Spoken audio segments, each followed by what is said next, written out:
Dieu, excellent Père de grâce, Dieu en qui il n'y a aucune ombre de variation, le Dieu qui a été toujours fidèle, qui est la source de tout. C'est devant toi que nous nous tenons ce soir, sous le précieux sang de Jésus. Et nous invoquons ce sang-là sur toute l'assemblée des saints, sur le peuple de Dieu éparpillé dans cette nation. Et nous proclamons que la ligne du sang de Jésus fonctionne par le Saint-Esprit et que la gloire revient au Seigneur. Amen. Amen. Gloire à Dieu. Alors, bien-aimés frères et sœurs, vous tous qui êtes en connexion avec nous, donc à travers le monde entier, dans ce temps de la fin, il y a un certain nombre de choses que nous devons saisir. Si nous ne les saisissons pas, au moment où on aura besoin, ce sera trop tard. La prière ne peut pas le donner. C'est la compréhension, la révélation,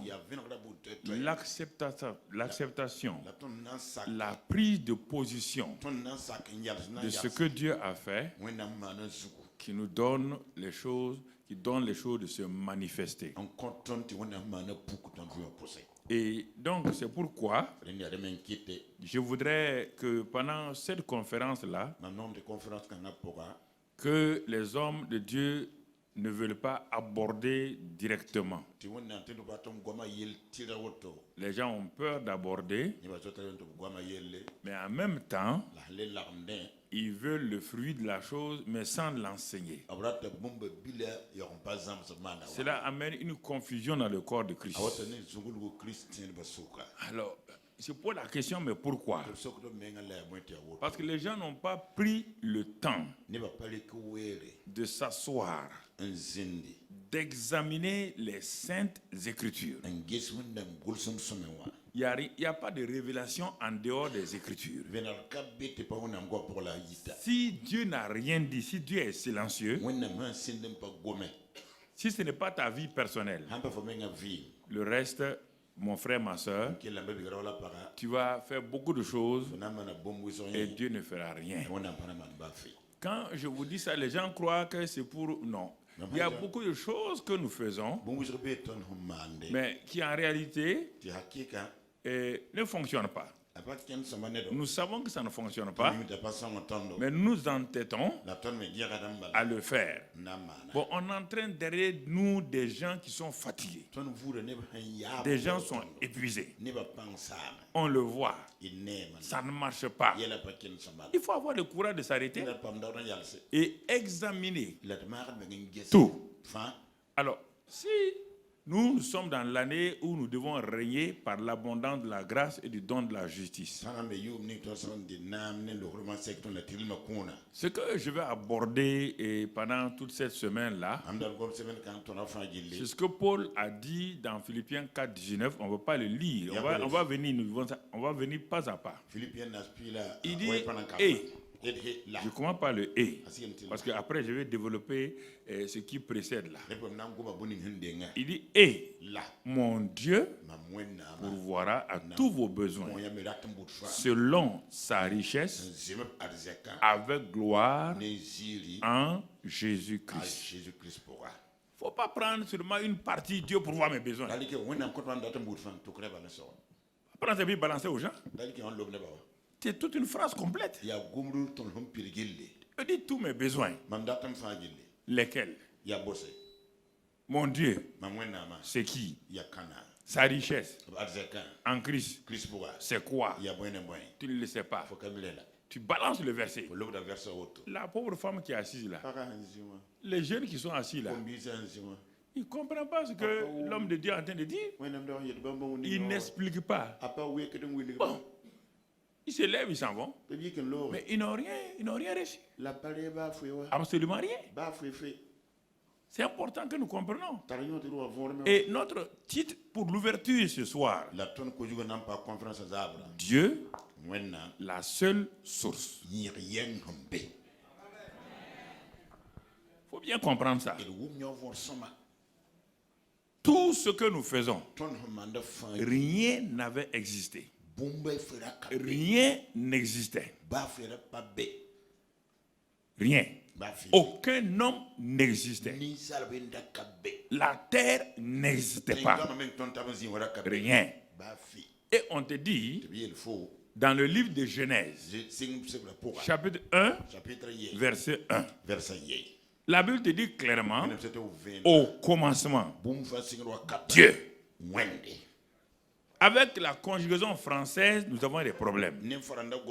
Ils mettent les virgules au hasard n'importe où. En hébreu, on n'a pas dit au commencement virgule. Non. On dit au commencement. Hein? C'est-à-dire avant le commencement, Dieu était déjà là. Et c'est le Dieu qui existait avant le commencement. Parce que Dieu n'a pas de commencement. Quand on dit commencement, on ne parle pas de Dieu. On parle de la création. Donc, Dieu, qui existait déjà, pour commencer les cieux et la terre, il en est la source. Tout vient de lui. Alors je pose la question maintenant. Quelle est l'église qui a prié pour que Dieu fasse la terre? Il y a des choses qu'il faut bien mettre à leur place. Il faut bien comprendre. Si vous ne comprenez pas, vous allez entraîner des gens. Ils n'ont pas compris d'abord les Écritures. Ils vont aller prier de la mauvaise manière. Ils vont sortir de la prière frustrés. Ça ne va pas marcher. C'est pas parce que je prie que ça marche. Si les prières marchaient là, les chrétiens seraient les gens les plus heureux sur la terre. Mais regarde leur visage. Quand ils sortent des cultes le dimanche matin, quand ils sortent des réunions de prière, regarde leur visage. Ils sont encore anxieux. Ils ont encore la peur. Parce qu'il n'y a pas d'exaucement.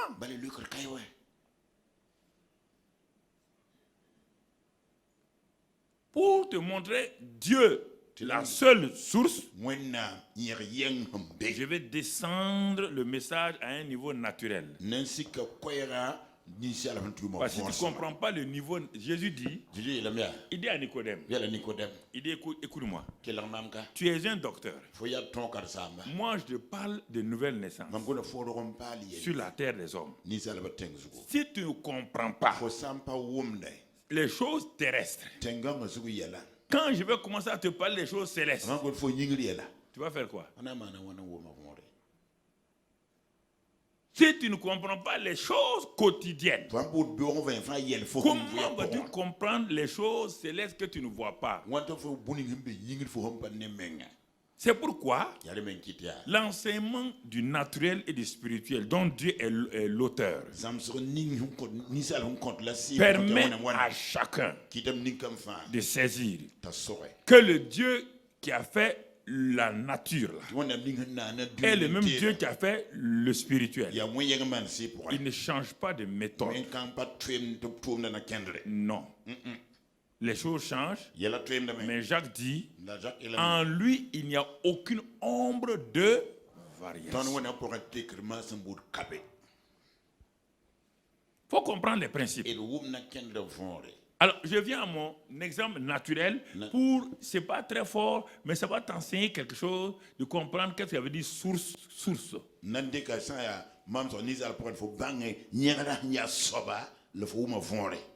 Il y avait un grand fermier qui avait planté beaucoup d'arbres fruitiers. Et les arbres fruitiers là, ont commencé à porter beaucoup de fruits. Et quand il a commencé à les vendre, il a quitté la zone de la pauvreté. Il est devenu un des fermiers agricoles les plus riches de sa région. Tout le monde admirait quand il avait des jardins à perte de vue. Les gens venaient admirer ces arbres, les arbres fruitiers qu'il avait fait. Et effectivement, il a acheté des camions. Il a fait venir des ouvriers agricoles. Il a fait mettre en place un service commercial. On mettait les fruits dans des cartons, des emballages bien donnés. Tout le monde l'admirait. Et ça a duré comme cela pendant quelques 7, 8, 9 ans. Et au bout de la 10e année, il y a eu un constat qui s'est passé, que les gens ont constaté quelque chose. L'année qui a suivi, les arbres là ont donné moins de fruits. Il n'a pas compris. Il a continué. Au bout de 3-4 ans, les arbres étaient presque tous morts. Pourquoi? Parce que l'homme avait fait la plus grosse erreur. Il a cru que ce sont les fruits là qui sont sa source de revenus. Il a oublié que ce sont les arbres. Il n'a pas entretenu les arbres. Quand les arbres sont morts, les fruits sont arrêtés. Tu me regardes comme ça. Tu n'entretiens pas Dieu. Tu ne parles pas bien avec Dieu. Ce que tu veux, ce sont ses dons. Ce que tu veux, ce sont ses bénédictions. Au fur et à mesure que tu avances, à un moment donné, tu seras coupé. Et tu ne reçois plus rien dans ta vie. Tu n'as pas prier, rien. En ce moment-là, quand les arbres ne donnaient plus, il a amené le fumier, il a amené l'eau, ça qu'on appelle la prière, le jeûne. Ça n'a rien donné. Ça n'a rien donné. Pourquoi? Les insectes, les termites sont entrés dans les racines des arbres. Faisaient un travail minutieux. En train de ronger. Avant qu'ils se rendent compte, c'est trop tard. C'est trop tard. Et vous qui êtes en contact avec nous, partout où vous êtes, je vais vous parler. Alors, puisque cet homme-là n'a pas compris cela, il en est de même pour les chrétiens aujourd'hui. Ils profitent de tout ce que Dieu leur donne, mais Dieu lui-même n'est rien pour eux. Il parle de lui, oui, Jésus, oui, il parle de lui. Mais il parle de lui quand ils veulent chasser les démons, quand ils veulent faire des miracles. C'est ça seulement. Mais il n'y a aucune relation profonde entre eux et Jésus, aucune communion. Il n'y a pas d'obéissance qui fait qu'ils sont dans leur vie personnelle, qui entretient la bonne relation entre eux et le Seigneur. Alors, c'est pourquoi la Bible nous a montré dans ce fameux verset Genèse 1:1 là, on ne va plus le relire, au commencement de toutes choses, il y a Dieu.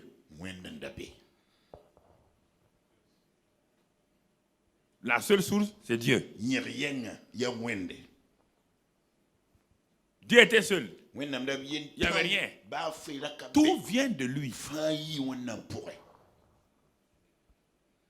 Les anges n'ont pas demandé à Dieu de les créer. Les puissants archanges n'ont pas demandé à Dieu de les créer. Il les a créés. Il les a créés.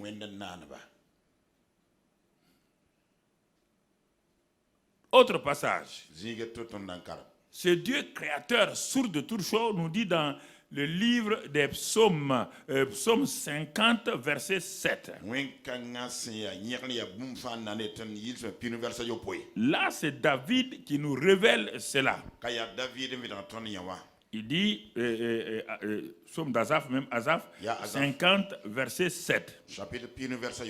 Il dit ceci, Dieu dit, écoute mon peuple et je parlerai. Israël, et je t'avertirai.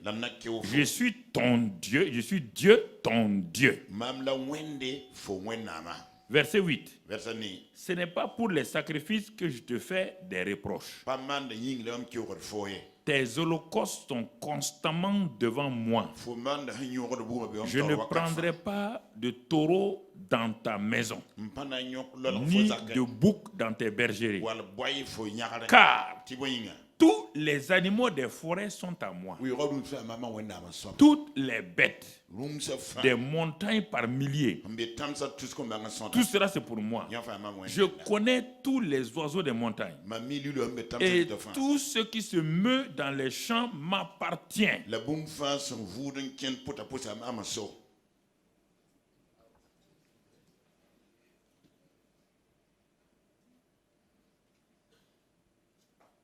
Je suis en train d'arriver tout doucement.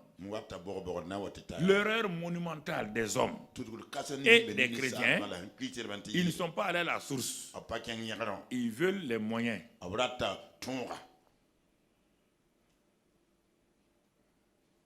Oui, bien. Il déclare, hein, tout ce que se met sur la terre, c'est pour moi. Mais comme lui, il ne mange pas, il ne fait pas de commerce. Tout ça, c'est pour lui, c'est pour qui? Vous allez voir. C'est pour lui, c'est pour qui? Pourquoi nous compliquons? On court ici, on court là, on dit amener des millions. Dieu va faire ça. Si tu amènes ça, Dieu va faire ça. Dieu dit, tout m'appartient. Continuons. Parce qu'il faut qu'il y ait la révélation. Ta prière ne peut pas amener ce que tu veux là. Si Dieu n'a pas fait ça, et Dieu est un père, et tu es un fils, quelle est la relation entre un père et un fils? C'est pas chrétien. C'est une affaire de père et de fils. Père et fils. Un fils intelligent. On va le voir tout à l'heure avec le fils prodigue et le fils aîné.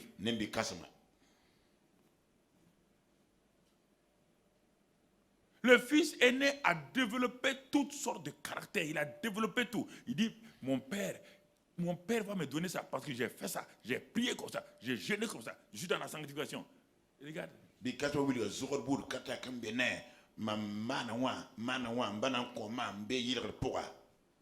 Parfois, les gens ne comprennent pas la grâce. C'est parce que le manque de compréhension de la grâce qui fait que les gens croient qu'il faut faire ça pour que Dieu nous donne.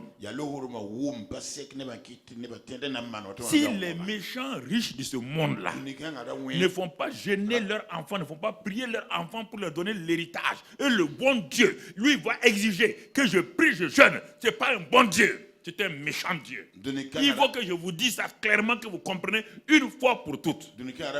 Une fois pour toutes. Et il faut arrêter d'accuser Dieu. C'est pourquoi il y a trop de misère parmi les chrétiens.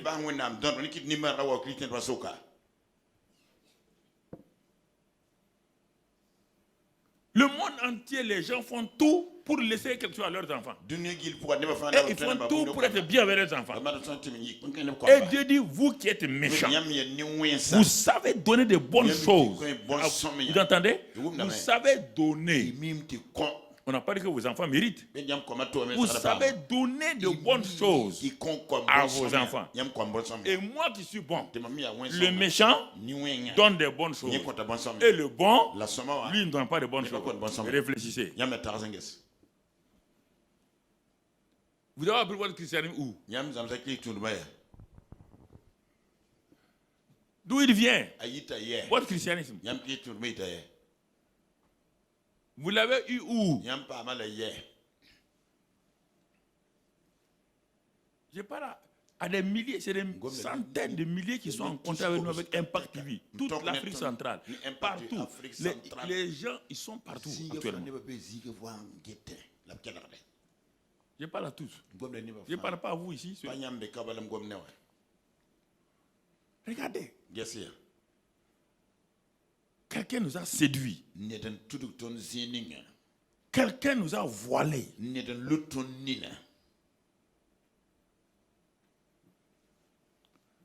Tu vois? Regardons, il va parler à son ami Job. Il a dit Job est bon, hein? Mais il y a une chose, il va dire à Job. Dans Job 41. Là, il y a des choses, Dieu ne joue pas. Job 41 et au verset 2. Et qu'est-ce que Dieu dit là-bas? Dieu dit, de qui suis-je le débiteur? Je le paierai. Sous le ciel, tout m'appartient.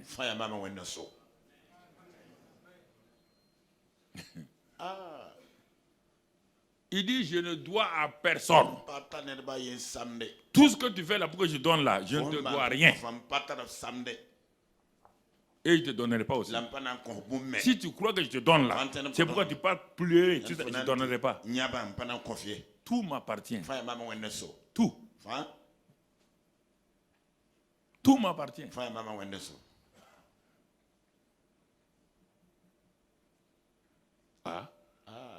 Il parle de tout, il parle de général, tout. Mais à un moment donné, comme les gens ne veulent pas comprendre, et il va aller au psaume 24. Psaume 24, verset 1. Psaume 24, verset 1. Et qu'est-ce qu'il dit là-bas? Psaume 24. Et il dit à l'Éternel, la terre et ce qu'elle renferme, le monde et ceux qui l'habitent.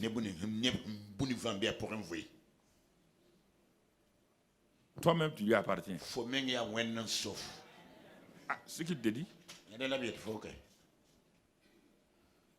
Il dit le monde et ceux qui l'habitent là lui appartiennent.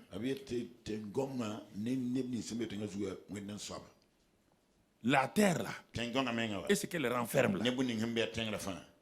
Le propriétaire c'est Dieu, c'est pas le gouvernement, c'est pas les chefs coutumiers, c'est personne, c'est Dieu.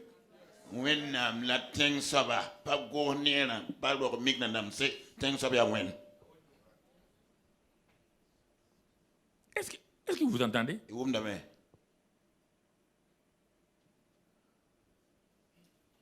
Jusqu'à présent, ouais, quand on dit ça, les chrétiens disent, bon, ils acceptent. Mais Dieu va aller, il va aller à un point sensible pour nous parler. Jusqu'à présent, il va nous parler par la bouche d'un prophète. Et c'est le prophète âgé.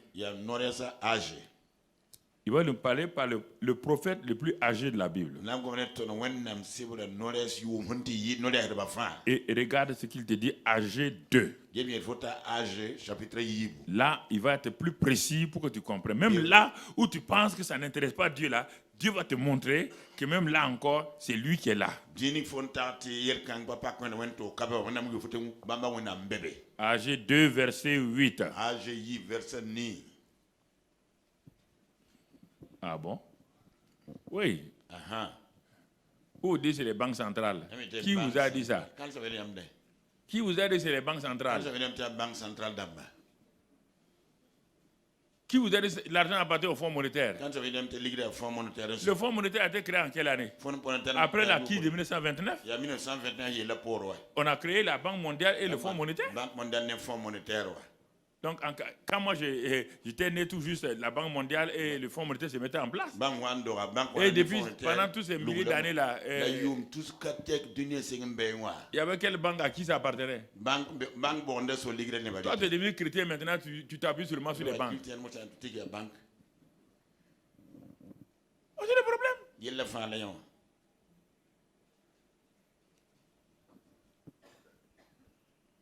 Il te dit ici, il dit l'argent est à moi et l'or est à moi. C'est tellement simple.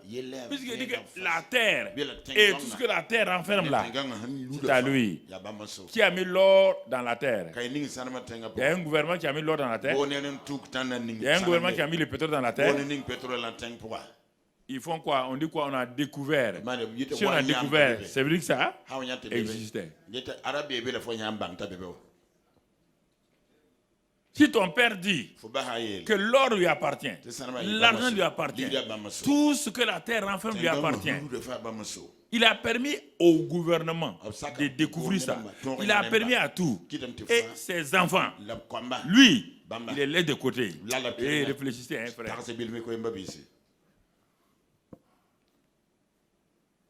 Réfléchissez. Réfléchissez. Quelque chose, c'est là. Tout votre problème, c'est ici. L'incrédulité, l'ignorance, la peur qu'on nous critique,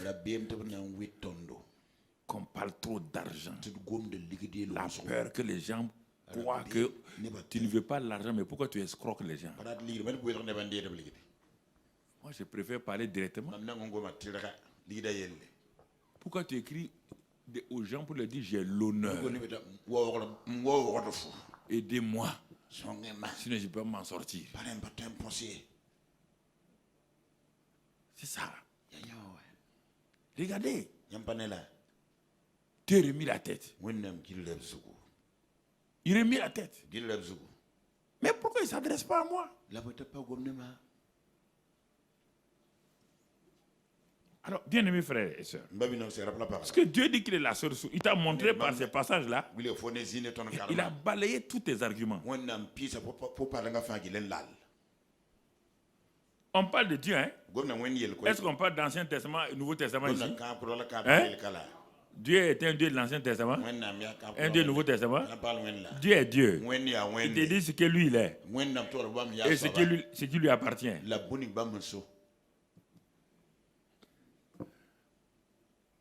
Il te dit ce qui lui appartient. Il te parle de lui-même. Et ce qui lui appartient. Ce qui lui appartient. Alors mon frère, ma soeur. Alors à ce moment-là, comme nous ne voulons pas comprendre, on va faire un pas un peu plus. On va faire un pas un peu plus en avant.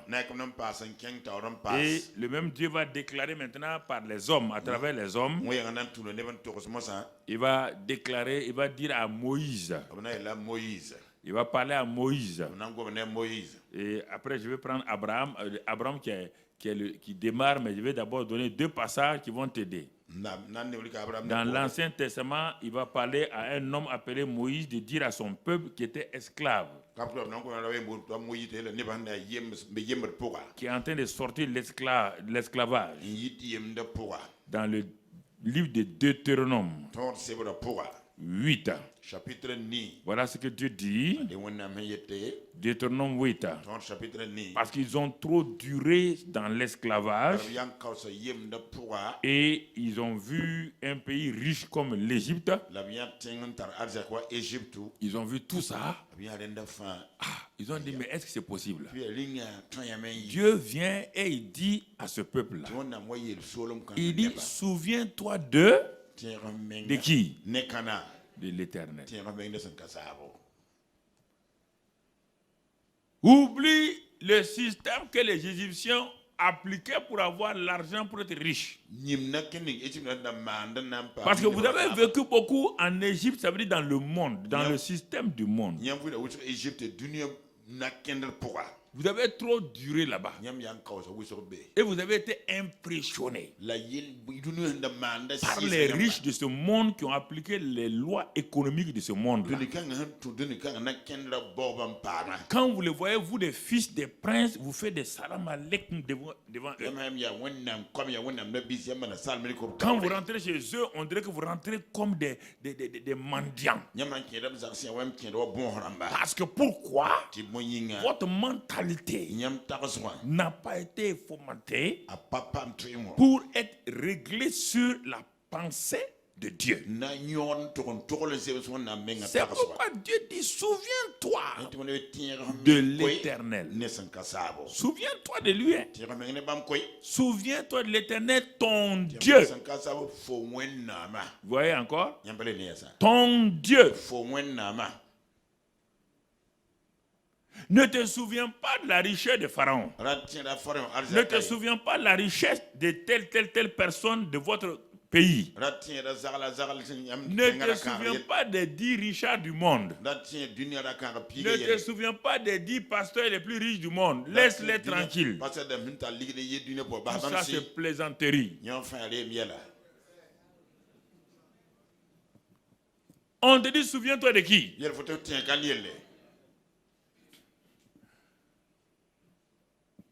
Il ne voit pas comment un chrétien va s'asseoir, envoyer aux gens les 10 pasteurs les plus riches du monde. Toi, tu es quoi du monde? Les derniers du monde. Tu fais partie des 10 derniers pauvres du monde. C'est quoi ça? C'est quelle histoire ça?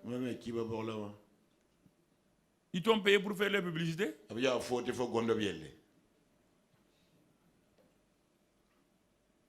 On te dit de se souvenir de qui? Souviens-toi de l'Éternel. Souviens-toi de celui qui est la source. De celui qui est la source de tout.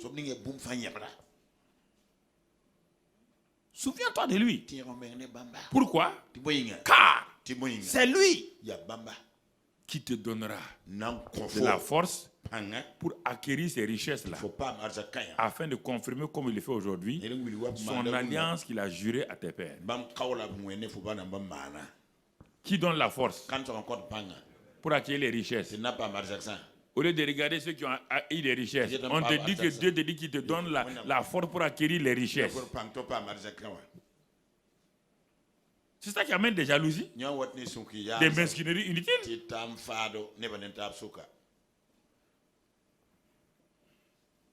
Souviens-toi. Souviens-toi de lui. Souviens-toi de lui.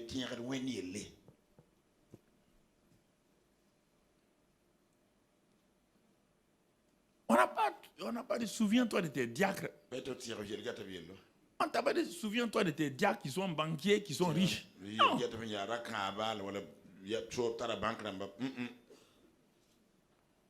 Souviens-toi de l'Éternel. Tu comprends? Dieu dit à Israël, ne vous inquiétez pas.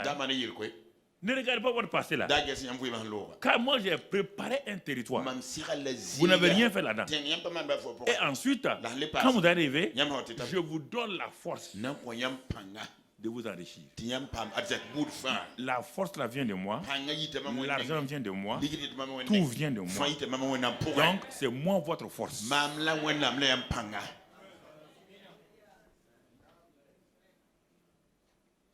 C'est ça. Tout vient de moi. Comprenez? Tout vient de moi. Et ça, il dit ça à Moïse. Dans le Nouveau Testament, le Moïse du Nouveau Testament, c'est Paul. Le chef de file de l'Ancien Testament, c'est Moïse. C'est pas Abraham. Abraham, c'est le père de la foi dans l'Ancien et le Nouveau Testament. Mais Moïse, c'est l'homme représentatif de l'Ancien Testament. C'est lui qui a marqué l'Ancien Testament. En dehors de Jésus et d'Abraham, dans le Nouveau Testament, celui qui a marqué le Nouveau Testament, il s'appelle Paul. Et celui, il nous dit maintenant, c'est ça qu'il a dit, le Philippiens 4, 19 là. Il dit, mon Dieu. Mon Dieu. Vous voyez bien? Dans Deutéronome 8, Paul dit, Moïse dit, l'Éternel ton Dieu. Dans Philippiens 4, Paul dit, mon Dieu. Vous voyez bien? Il ne parle pas de technique. Hein? Il parle de Dieu. Il s'appuie sur Dieu. Dieu est leur source. Il dit mon Dieu pourvoira. Mon Dieu. On va le détailler tout à l'heure. Alors, puisque son Dieu pourvoit et Dieu donne la force. Alors, pourquoi nous n'appuyons pas sur la parole de Dieu et nous sommes en train de courir à gauche, à droite pour des techniques? Nous refusons de faire de Dieu notre source.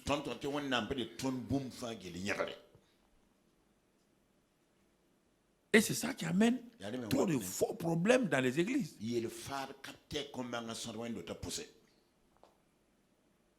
Trop de faux problèmes. Regardons Abraham. C'est le modèle qui va nous enseigner.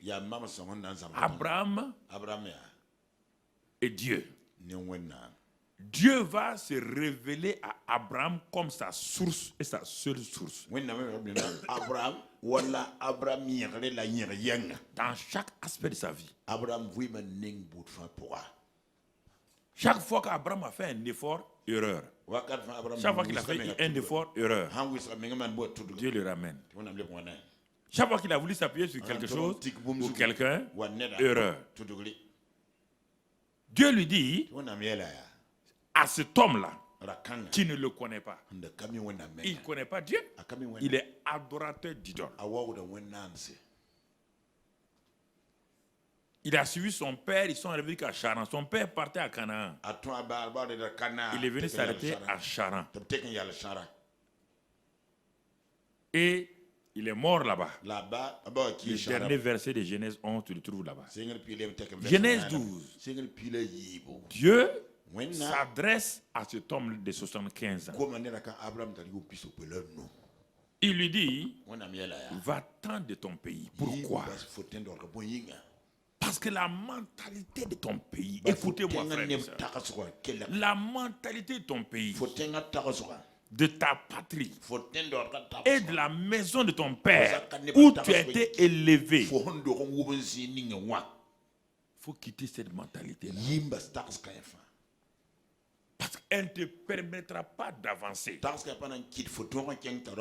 La plupart des problèmes des chrétiens, c'est qu'ils sont liés aux coutumes, aux traditions. Ils sont devenus chrétiens, mais ils vivent permanemment dans les pensées de leur village. Quand ils parlent seulement les proverbes de notre village, il y a un livre de proverbes, 31 chapitres, tous les jours, proverbe ton village. Proverbe ton village. Pourquoi ton village n'a pas créé un sauveur? La bête il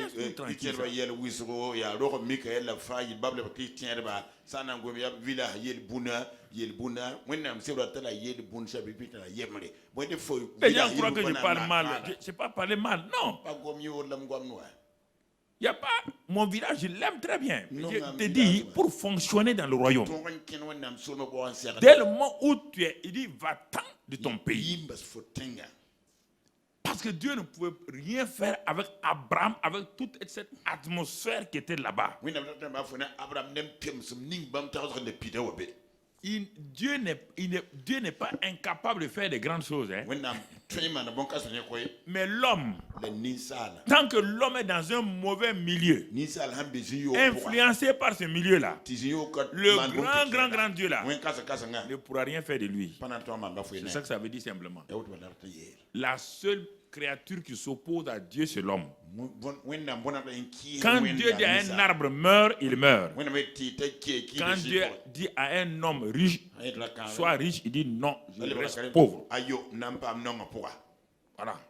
L'homme est comme ça. C'est la seule créature qui s'oppose à Dieu. C'est pourquoi Dieu lui dit, si tu restes dans cet environnement-là, tout ce que je vais te dire là, ta famille, ton père est mort, hein, mais tes oncles là, tout le monde là, on te dit, nos ancêtres ne faisaient pas comme ça. Chez nous, on ne fait pas comme ça.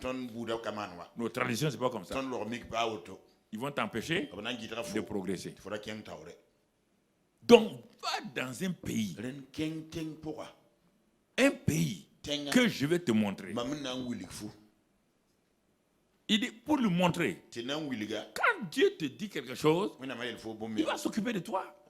Pourquoi c'est pas que les gens disent que Dieu les a appelés pour le ministère et puis ils sont en train dans la misère et ils écrivent à Papa Karambeli, j'ai l'honneur de te demander, Dieu m'a appelé dans le ministère, mais sans toi je ne peux rien faire.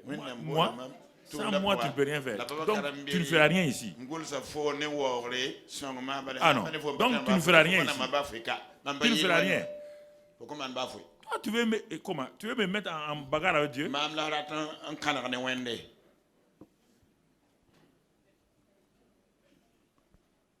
je veux que... C'est ça. C'est là. Mais Dieu dit, quand Dieu appelle, regarde, quand Dieu appelle, il n'y avait pas à discuter. Le premier appel, c'est Abraham. Dans toute la Bible. Dieu n'a pas appelé quelqu'un. Le premier appelé, c'est Abraham. Tous les appelés suivent Abraham. Nous venons tous de la portée d'Abraham. Vous entendez? Ce qu'il a fait avec Abraham là, il doit le faire avec toi. Il l'a fait avec Jésus. Il l'a fait avec Paul. Il l'a fait avec tout le monde. Pourquoi vous voulez changer? Votre Dieu n'a pas changé. Et vous voulez changer. Et regarde. Le pays que je vais te montrer là, il dit, je ferai de toi une grande nation et je te bénirai. Mais parfois, c'est quand vous disiez ça là, Dieu dit, c'est moi qui fais de toi une grande nation. Et je te bénirai. Je rendrai ton nom grand.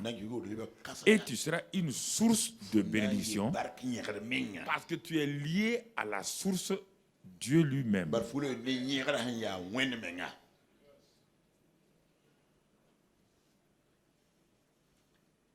Je te pose la question. Si Dieu ne t'a pas dit ça là, va aller jeûner 150 jours. Tu n'auras pas ça. Dieu dit je ferai. À qui? À un homme qui ne le connaît pas. Un homme qui ne le sert pas. Un homme qui sert son concurrent. Des idoles. Tu entends? Il est en train de parler à un homme qui servait de ses concurrents, les idoles. C'est à cet homme-là qui dit je ferai. C'est Dieu dit à Abraham, il l'a dit à toi aussi. Heureusement, je remercie Dieu de ce que vraiment, quand j'étais converti, je n'ai pas eu des gens autour de moi bizarres. Hein? Qui m'ont empoisonné, ils n'ont pas. Non. J'ai cru la parole seulement. J'ai cru la parole. Je ne comprenais pas tout. Mais ce n'est pas important. Ce que Dieu a dit là. Il a dit qu'il est Dieu. Il est Dieu. Il a dit qu'il est Dieu, il est Dieu. Regarde le verset qui suit. Je parle à chacun d'entre nous aujourd'hui. On dit que nous sommes postérieurs d'Abraham. C'est qu'on a la bénédiction sur ton grand-père et sur toi. La bénédiction sur ton père.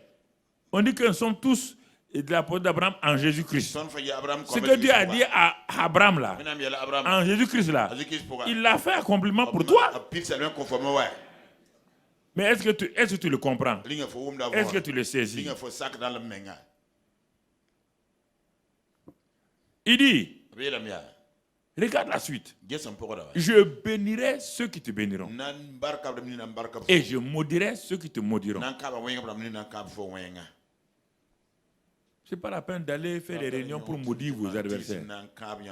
Dieu ne vous a pas d'aller maudire vos adversaires. Dieu dit, si toi tu m'obéis là, je bénis ceux qui te bénissent, je maudis ceux qui te maudissent, et toutes les familles de la terre seront bénies en toi. Ça veut dire que vous ne croyez pas. C'est le cabet. Non. Ah, Seigneur. C'est pourquoi j'ai dit je rends grâce à Dieu. Dieu, mais c'est à qui il parle? Vous imaginez? Abraham dit, c'est sûr ça. Il dit, mais tu es qui? Il dit, je suis le Dieu vivant. Je suis le Dieu qui a créé la terre et les cieux. Je suis le Dieu à qui tout appartient. Tout appartient. Abraham partit avec sa femme. Il est parti à sa femme. Il a commencé la marche de la foi. Dieu voulait se révéler comme pourvoyeur d'Abraham. Mais il faut du temps avant qu'Abraham ne comprenne cela. Parce que l'ennemi va tout faire pour que vous n'entrez pas dans ce que Dieu vous a donné dès le départ. C'est là-bas où les gens sont fatigués. Première erreur, il s'en va avec Lot.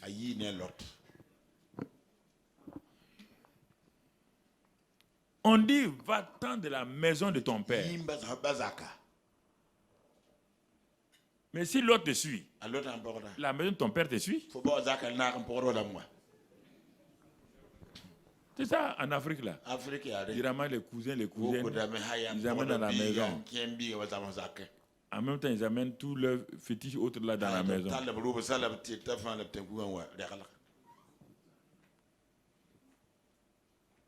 Je ferai de toi. Tu comprends? Il descend en Égypte. Il sort avec l'or et l'argent. Il a fait de Pharaon sa source. À cause de ça, l'autre aussi s'est enrichi. Dieu lui dit, regarde, tu ne veux plus marcher. Je ne me révèle plus à toi. Il dit, c'est vrai. Hein? Qu'est-ce que je dois faire? Il dit, mais sépare-toi de l'autre. Il s'est séparé. Première séparation. Il y a ce qu'on appelle la loi de la séparation et de l'attachement. Pour t'attacher à Dieu, il faut que tu te sépares de beaucoup de choses. Si tu ne comprends pas ça là, c'est ce qu'on appelle la loi réciproque de l'attachement et de la séparation et de l'attachement. C'est quand j'étais en train d'enseigner à Abidjan, à ces Pâques-là, je priais, Dieu m'a dit, il faut leur expliquer ça. Je n'ai jamais entendu ça, la loi de la séparation et de l'attachement. Dis-leur ça.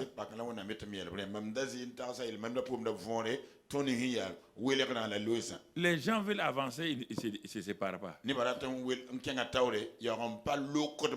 y a des péchés dont si tu ne te sépares pas, ils vont te créer des problèmes. C'est des boules à tes pieds, tu les amènes loin. Première séparation, Lot. Maintenant, quand il est découragé, c'est pour ne pas vous retenir, il se plaint à Dieu. Dieu dit, sors et regarde. Il regarde. Il dit, ta postérité sera aussi nombreuse que les étoiles. Comme les étoiles. Abraham a eu confiance en l'Éternel. Mais encore, il n'est pas entré dans la provision. Il n'a pas un seul enfant. Il faut qu'il ait des enfants pour que toutes les familles de la terre là puissent être bénies. Regardez les luttes d'Abraham. À un moment donné, il a voulu aider Dieu. Lui et sa femme Sarah, à travers Agar. Ils ont eu un enfant. Dieu dit c'est bien. C'est un bon enfant. C'est très bien. Il dit mais, mon ami, 13 ans, Dieu ne lui parle pas. La loi de la séparation et de l'attachement.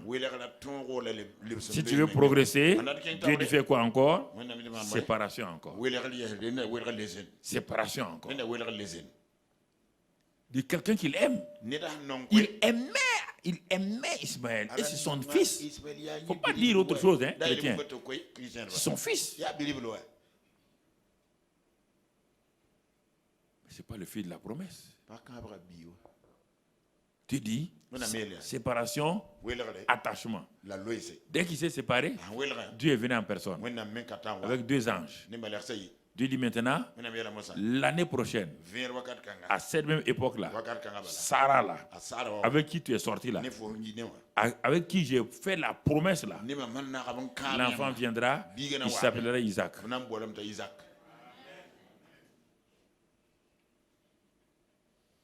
Tu comprends?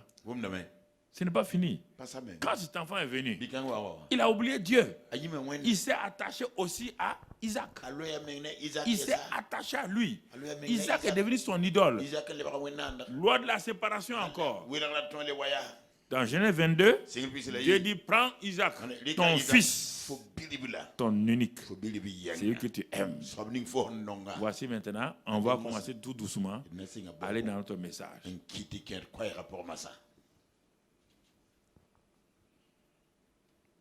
Dieu est pourvoyeur. Mais quel est le mécanisme qu'il va utiliser pour que ce qu'il a dit là puisse venir? Parce que ce que Dieu t'a dit, tu prends ça, les bénédictions de Dieu, tu les élèves au même niveau que Dieu, tu as un problème. Si tu prends un ministère, une onction, et c'est avec ça que tu fonctionnes, tu oublies Dieu lui-même, tu vas faire séparation.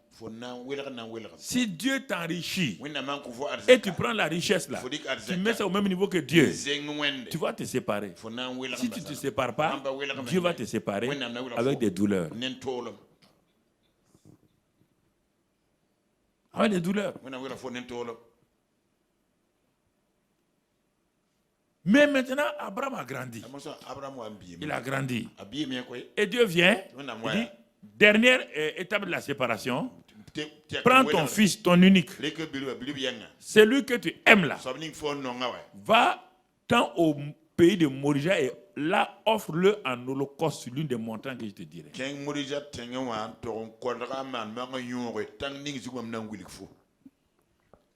C'est là où beaucoup de gens d'entre nous font le demi-tour. Et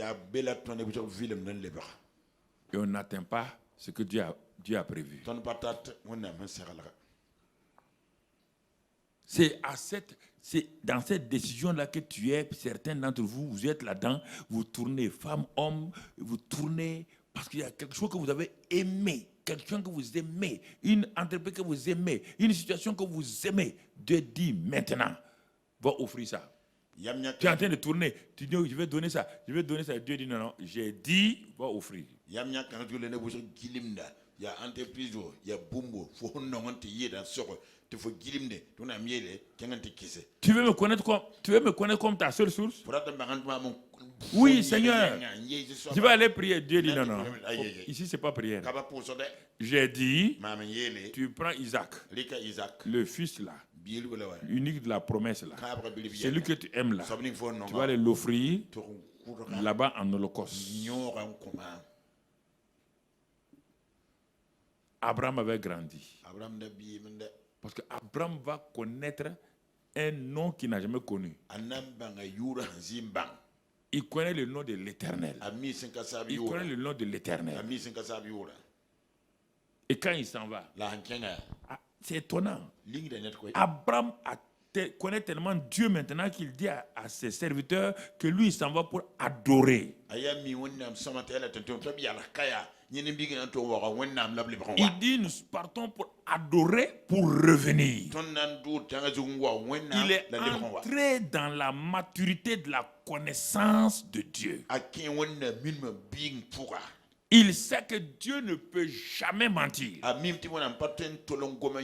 Pourquoi tu refuses d'offrir ce que Dieu te demande parce que tu crois que Dieu est méchant et qu'il t'a fait une bénédiction et qu'il veut te dépouiller et que tu vas souffrir? Ça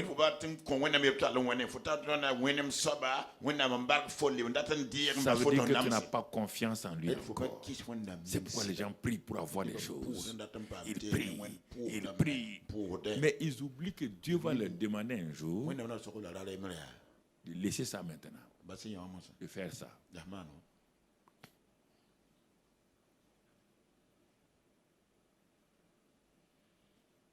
De faire ça.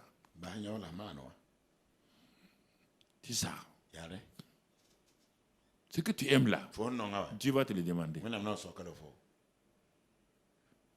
Tu as dit que tu aimes Dieu. Tu aimes Dieu parce qu'il te donne des choses. Non, un homme Dieu, il dit il n'y a plus de joie à donner qu'à... C'est 3 jours, on va voir tout ça. Il n'y a plus de joie à donner qu'à recevoir.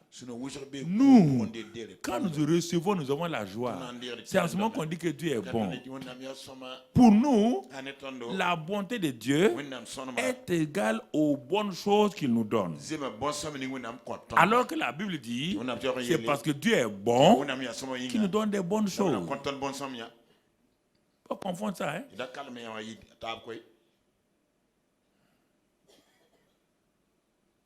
Abraham va. Son fils même a grandi dans ça, dans l'amitié que son père. Quand un vieillard de plus de 100 ans, qui lit un jeune homme d'une vingtaine d'années, et il sait que c'est pour le sacrifier. Et le petit n'a pas bougé. Regarde la connaissance d'Isaac et d'Abraham de Dieu.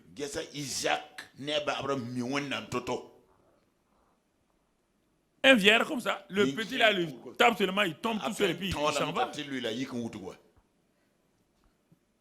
Il s'est couché. Le père l'a attaché. Le père a sorti son couteau. Est-ce que tu as entendu Isaac dire, papa, tu ne vas pas oser quand même. Tu ne vas pas oser. Il y a des choses auxquelles Dieu veut toucher dans ta vie. Et tu pleures, tu cries, tu gémis, tu roules à terre comme un enfant gâté. Dieu dit au Saint-Esprit, laisse-lui avec ça. Mais il ne peut pas entrer dans mon repos. Il ne peut pas entrer dans mon repos. Il ne peut pas entrer dans mon repos. Regarde. Il y a plein de choses. Tu as fait combien de fois? Chaque année, tu fais 40 jours de jeûne. Quand tu as fini, Dieu dit fais ça. Tu tournes encore. L'année prochaine, 40 jours de jeûne. Il y a une chose que Dieu te dit d'abandonner, de laisser, tu ne veux pas. Les jeunes ne vont pas corrompre Dieu. Il faut te décider. Prends ça. Dis, je donne, Seigneur. Regarde. Quand il a fait ça, Dieu a regardé. Le ciel était silencieux. Le papa a levé le couteau. Il baisse le couteau. Les anges retiennent la tête. Est-ce qu'il va oser? C'est au moment où le dernier acte, la voix de l'ange de l'Éternel parle. Il dit, Abraham, Abraham. Il dit, me voici. Qu'est-ce qu'il dit? N'avance pas ta main sur l'enfant et ne lui fais rien, car je sais maintenant. C'est pas dans Genèse 12, hein? C'est pas Genèse 13, hein? Nous sommes dans Genèse 22. C'est maintenant. Combien d'années plus tard? Plus de 30 ans. C'est maintenant que je sais que tu crains Dieu et que tu ne m'as pas refusé ton fils, ton unique. Toi, tu veux des choses. Voici un qui a donné. C'est sur ça que Dieu va dire. Abraham a donné son fils unique. Le fils qu'il aimait. C'est ça que Jésus dit. La postérité d'Abraham dit. Comme mon Père céleste a vu notre Père de la foi, Abraham, donner son unique, celui qu'il aime. Jésus dit à Nicodème, mon Père a tant aimé le monde que lui aussi a donné son fils unique pour avoir beaucoup d'enfants comme Abraham. Pour que Abraham ait des enfants dans le monde entier, il a fallu qu'il donne Isaac. Pour que Dieu ait des enfants dans le monde entier, il fallait qu'il donne son fils unique. Et toi tu refuses. Quand Dieu dit de donner, tu vas avoir quoi? Tu vas avoir quoi?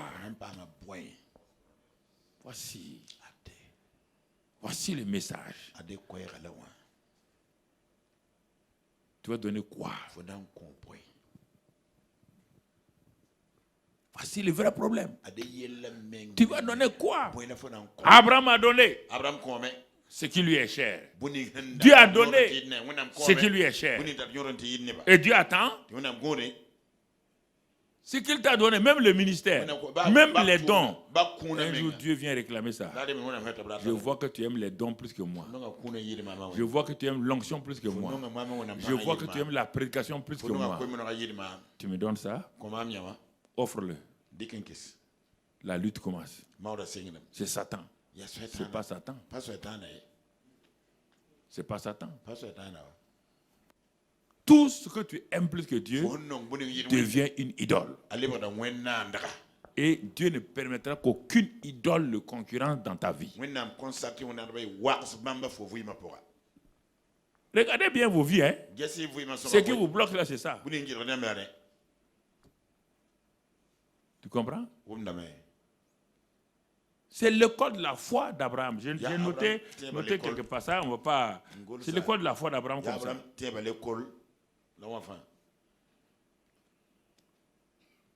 C'est pourquoi Dieu est tellement content que Dieu a ouvert dans le ciel ce qu'on appelle le sein d'Abraham. Il a ouvert un compte. On verra les comptes célestes que Dieu ouvre pour les gens. Pas aujourd'hui. Il y a des choses que vous ne savez pas. Il y a des comptes célestes que Dieu dit. Si tu prends la Bible en français, la Bible en français et autres, tu vas voir les termes. Dieu ouvre des comptes. Pour qui? Un compte est ouvert pour celui qui dépose, fait des dépôts, non? On ouvre un compte pour quelqu'un qui vient retirer tout le temps. Tu peux aller ouvrir un compte, on dit non, je viens ouvrir un compte, c'est pour retirer. Mais tu as mis quoi?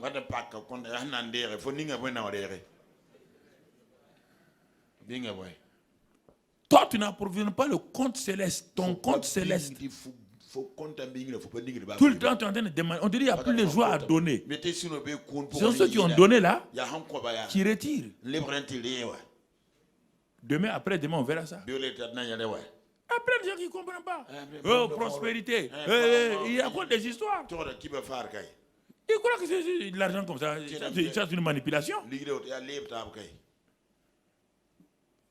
C'est une manipulation. Et ça s'arrête seulement aux voitures. Au revoir France. Ça, c'est bénédiction, ça. C'est même pas au revoir paradis, c'est au revoir France. Au revoir paradis, au revoir France. Non, il faut que nous essayions. Parce que nous avons ramené le christianisme dans des choses inutiles, secondaires. Dans les choses secondaires. Chaque 10 ans, le chrétien, depuis que je suis converti là, chaque 10 ans, il y a une vague. De 1970 à 80. C'était l'évangélisation outrance avec les grands évangélistes. De 80 à 90, c'était les ministères apostoliques qui se sont levés. Partout. Partout, quand tu lis les livres, là, tous les livres, les apôtres de ça, 90 à 2000, c'est l'onction. Et quand chaque fois qu'il y a quelque chose, c'est ça qui se passe partout. 90 à 2000, l'onction est partout. Les Béni-In, les Claudio Frezon, tous partout. L'onction. Partout, tu vois, c'est l'onction. Et puis, 10 ans après, ça s'éteint comme ça. Les gens ne sont pas entretenus. Ils arrivent à un moment donné où Dieu dit maintenant, tu as vu, c'est bon, non? Donne-moi ça. Non, ils ne veulent pas. Donc Dieu dit, je cherche d'autres personnes. De 2000 à 2010, regarde ce qui s'est passé. Hein? Mais déjà en 90, un autre élément est venu, la délivrance, et puis la délivrance et autres qui ont continué. Et ensuite la missiologie. Il y avait des experts en missiologie partout. Tu ne sont jamais allés en mission, mais qu'il faut parler de missiologie.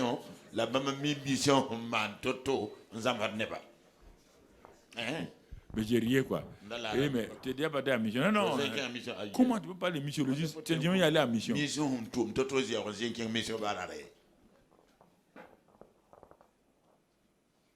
Missiologie.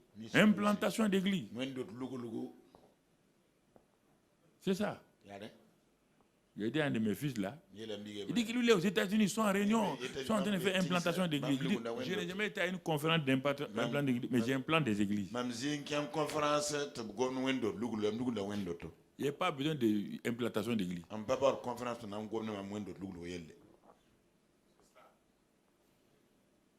Tu vois quel système pour implanter des églises? Quel système ça? Hein? C'est ça. Plein de choses comme ça. Croissant de l'église. Croissant de l'église. Les gens sont allés. L'église n'a jamais dépassé 30 personnes. Fatigués.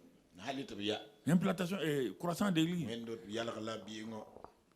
Non. Il y a des théories. Ça ne marche pas. On te dit dans la Bible que le Saint-Esprit faisait grandir l'église chaque jour et il ajoutait le Saint-Esprit. On a dit un homme. On dit le Saint-Esprit. Le Saint-Esprit. On n'a pas dit un homme. Les livres. Tu avales les livres là sans regarder le contenu.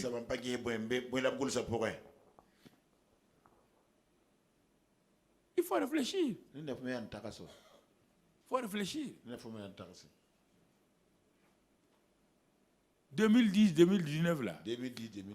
C'est une confusion. On ne sait même plus quelle est la doctrine qui fonctionne. Chacun a sa doctrine. C'est la décennie de la confusion. Non, dites-moi, c'est quelle doctrine? Non, chacun invente des choses. Chacun invente. Tu entends certaines écoles de ministère là-bas? L'autre côté, c'est école de ceci ou cela. Là-bas, c'est l'école de ceci ou cela. Chacun a son école.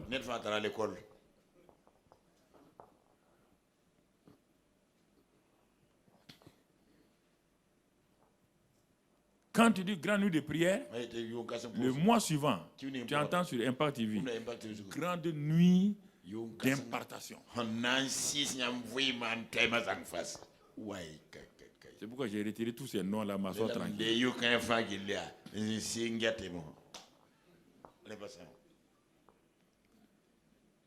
C'est ça.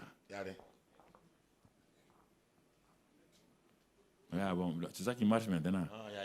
Donc c'est grande nuit de prière qui marche maintenant. Donc, tout le monde, grande nuit de prière. Mais ils ne vont pas dire grande nuit de prière, il va mettre autre chose à la place. Mais il va laisser grande nuit là. Grande nuit de miracle. Tu pars t'asseoir, tu ne vois aucun miracle.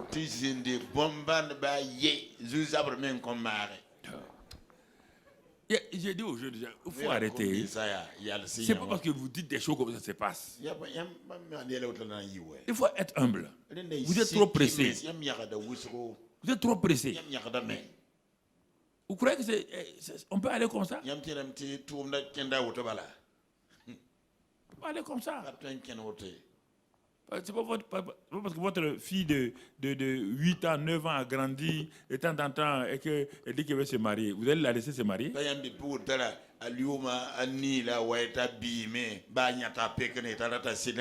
a une loi de la croissance là. Hein? Dans tout chose, il y a une loi de la croissance. Dans le ministère, il y a une loi de la croissance. Jésus a mis 30 ans. Il ne voyait pas les gens mourir. Non? Il ne voyait pas les gens être maltraités par les démons. Il ne partait pas à l'enterrement des gens. Ou bien Jésus ne partait pas à l'enterrement des gens. Il est parti à combien d'enterrements? Est-ce qu'il a ouvert la bouche pour parler? Quand il voyait des démoniaques, est-ce qu'il a vu, il a chassé un démon? Pas raconter des histoires. Mais quand le temps est venu, le Père dit le temps est venu. Depuis ce temps-là, tu l'avais échoué. Ou vous précipitez dans des choses dont Dieu n'a rien dit et vous avez des problèmes.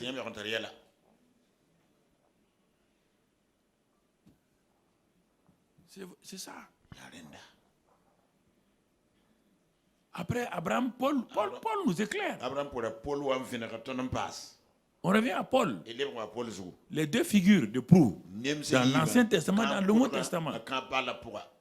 Qu'est-ce que Paul nous dit? Paul dit, et mon Dieu pourvoira à tous vos besoins selon sa richesse en Jésus-Christ avec gloire. Avec gloire en Jésus-Christ. Il dit, mon Dieu. De quel Dieu il parle? C'est le Dieu que nous avons vu au commencement. Le Dieu de Genèse 1:1. Le Genèse du psaume 50. Le Genèse du psaume 24. Qui a dit le Genèse de Agé. Le Dieu de Agé. Qui a dit que tout lui appartient. Tout lui appartient. Paul, 4000 ans plus tard, il dit, j'ai expérimenté, j'ai regardé, je suis arrivé à la conviction que mon Dieu, comme Abraham, quand Paul a regardé tout ce qu'Abraham a fait, il a pris deux éléments chez Abraham. La foi, il a regardé ça textuellement. La foi d'Abraham. Il a enseigné dans Romains 4 et partout, Galates, tout. Il a pris autre chose. Quand Abraham a découvert qu'il a voulu donner son fils et que Dieu a vu qu'il était sérieux, Dieu a fait sortir un bélier. Et Abraham a dit, je vais donner un nom à ce Dieu-là. Et il s'appelle Jéhovah Jireh. L'Éternel pourvoit mes besoins. Paul dit, ah bon? Donc Dieu pourvoit aux besoins. Il dit oui. C'est pourquoi il a pris l'Ancien Testament, il est pété en Arabie 3 ans. Il n'a pas consulté Pierre. Il n'a pas consulté Jacques. Il n'a consulté personne. Il a pris le rouleau de l'Ancien Testament. Quand il a rencontré les choses là, il est parti en Arabie. 3 ans, il était là-bas. Il s'est laissé enseigner par le Saint-Esprit. C'est là-bas que tout ce que Paul a enseigné là vient d'Ésaïe, vient de la vie d'Abraham, c'est ça, tout vient de là-bas. Il voulait d'abord s'enraciner. C'est sur la base de ça que Paul s'est enraciné. Il dit, mais si papa Abraham a appelé Dieu Jéhovah Jireh, que le Dieu pourvoit, mais nous aussi on va l'appeler comme ça. Il dit, mon Dieu pourvoira. Enlève mon Dieu pourvoira là. Et mets là-bas, simplement, là-bas, Jéhovah Jireh. C'est le même, c'est ça qu'il a fait. C'est ça qu'il a fait. C'est pourquoi il dit mon Dieu. Ce n'est pas Dieu, hein? Mon Dieu. L'Éternel, ton Dieu. Moïse, Dieu dit à Moïse, Dieu dit à son peuple, ton Dieu. Paul dit mon Dieu. Il n'a pas n'importe quel Dieu. Mon Dieu. Est-ce que tu peux l'appeler ton Dieu? La question est là. Si tu dois l'appeler, c'est que tu le connais. Tu dois le connaître. Tu dois avoir une intimité avec lui. Il y a beaucoup de gens qui s'en vont, qui parlent à Dieu, ils ne le connaissent pas. Ils parlent, oh Dieu, tu vois, ça, j'ai tel problème. Ils ne le connaissent pas. Ils parlent à un Dieu inconnu. Comme à Athènes. Paul est arrivé à Athènes. Il fait le tour de la ville. Ils ont vu qu'ils ont donné des noms à plusieurs idoles. Bon, comme ils se disent qu'il doit y avoir un autre Dieu quelque part, ils ont écrit à un Dieu inconnu. C'est là où Paul dit, bon, ok. Le Dieu inconnu là. C'est ça. Vous avez eu raison, hein, de mettre Dieu inconnu. Parce qu'on ne peut pas le connaître à l'œil et à chaud. Non. On le connaît par révélation. On le connaît par révélation. Et lisons pour cela. C'est Dieu inconnu dans Acte 17, verset 23. Acte 17, verset 23. Il dit, mon Dieu, pour vous les Athéniens, c'est un Dieu inconnu. Acte 17, verset 23. S'il est un Dieu inconnu pour vous, il n'est pas un Dieu inconnu pour moi.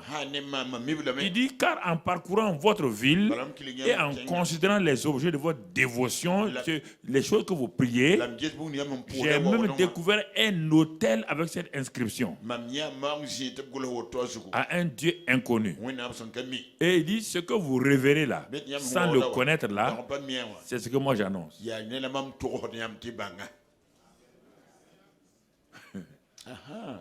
Ils ont mis des... C'est ça. Le danger de ceux qui sont dans le Nouveau Testament qui parlent des autels, et autels encore, je vais vous dire ça là. Dans le Nouveau Testament, il n'y a pas d'autel. Dieu a mis fin à ça. S'il y a autel, vous devez me faire tabernacle. Si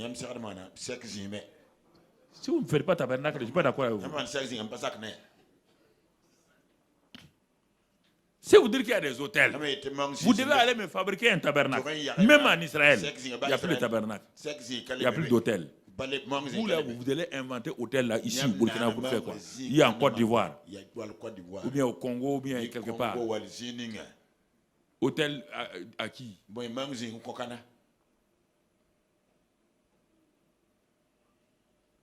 C'est Dieu qui a dit à Moïse de faire l'hôtel. Les hôtels sataniques, c'est quoi ça? Il a détruit les œuvres de Satan. Il a dépouillé Satan. C'est quel hôtel vous allez faire? C'est quelle magie vous mettez dans l'église comme ça là? Ça fait plaisir aux gens qui étaient dans l'idolâtrie. Quand vous faites ça, ça les fait revenir avant quand ils adoraient les idoles. Ça leur plaît. Les chrétiens qui s'en vont prendre des boîtes, ils enterrent les gens là-dedans. Des bouteilles, ils mettent les gens là-dedans. C'est quel hôtel? Si vous faites hôtel, vous devez faire tabernacle. Vous devez faire tabernacle. Et vous devez faire le lieu saint, d'abord l'hôtel des airains. Et vous devez sacrifier là-bas. Hein? Partez sacrifier. Ah ben oui. On dit Élie a fait hôtel. Jésus n'est pas venu. Élie a fait hôtel. Jésus n'est pas venu. Tout ce celui-là, c'est le symbole de Jésus.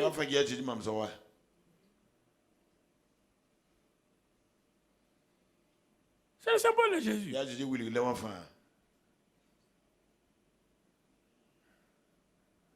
Pourquoi aujourd'hui il y a beaucoup de statues dans certains bâtiments chrétiens? Parce que les premiers chrétiens, quand ils ont commencé à grandir, les gens disaient, surtout quand on est arrivé à Rome, en ce temps il n'y avait pas d'église à Rome, hein, c'était les empereurs. Les empereurs ont exigé que si on veut laisser tomber le christianisme, nos gens là sont habitués à adorer des idoles. Il faut quand même si on casse nos idoles là, il faut qu'on fasse la statue de Jésus, que les gens puissent... parce que dans le vide comme ça, là, ils ne sont pas concentrés. C'est d'abord que les statues sont arrivées. C'était une bonne intention. Mais c'est devenu un piège aujourd'hui.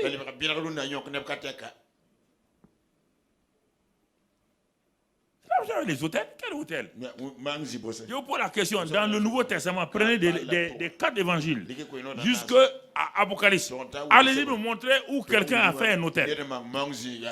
Là, je démissionne. Je ne suis plus pasteur. Non, il y a des choses que je ne joue pas là-dedans. Il faut que vous me prouvez dans la Bible si Jésus l'a fait, si Paul l'a fait, si Pierre l'a fait. S'ils ne l'ont pas fait, pourquoi vous le faites? Qui vous a donné l'autorité de le faire? Ça, c'est pas amusement. Quel hôtel? Quel hôtel? Vous posez la question? Quel hôtel? Hôtel aujourd'hui? Pour faire quoi? Vous n'avez pas la foi, il faut que vous voyez des choses encore. Christ est en vous. C'est vous la maison de Dieu. Il n'y a pas de maison ailleurs. Je ne sais pas.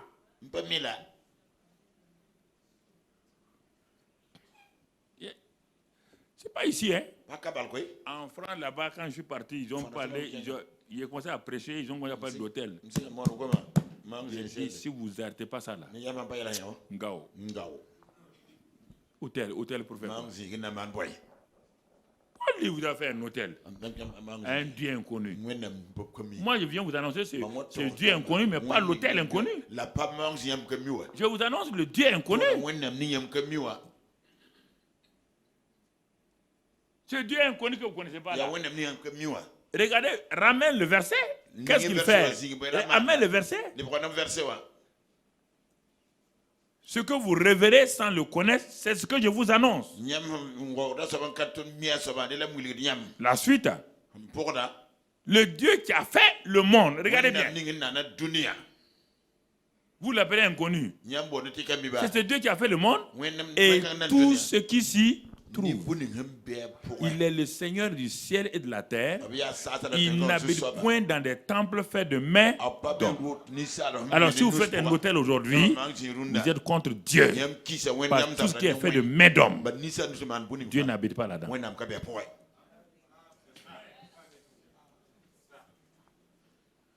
Il n'habite point dans des temples faits de mains d'hommes. Vous n'allez pas me dire que vous avez des révélations. Hein? Quelle révélation? La révélation qui débat la parole de Dieu n'est pas une révélation. C'est un mensonge. Quelle révélation?